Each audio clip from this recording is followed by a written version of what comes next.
मैं ये कहूंगा, मंदिर मत जाओ, आप किसी तीर्थ में मत जाओ, आप हरिद्वार में गंगा स्नान करने के लिए मत जाओ, बिल्कुल जरूरी नहीं है। लेकिन एक काम कर देना, आपके घर में जो आपके माता पिता बैठे हैं ना, साक्षात मंदिर, आप उनके चरणों की सेवा कर लेना।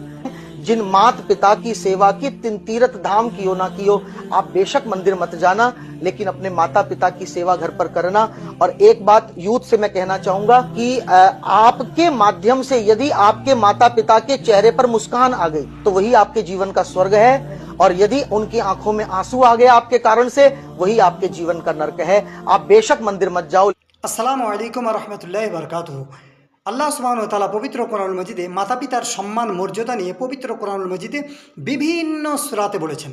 সূরা নিসার 36 নম্বর আয়াতে বলেছেন, সূরা লুকমানের 14 নম্বর আয়াতে বলেছেন, সূরা আহকাফের 15 নম্বর আয়াতে বলেছেন, সূরা আনামের 151 নম্বর আয়াতে বলেছেন, সূরা বানী ইসরাঈলের 23 ও 24 নম্বর আয়াতে বলেছেন, মাতা পিতার সঙ্গে সৎ ব্যবহার করো।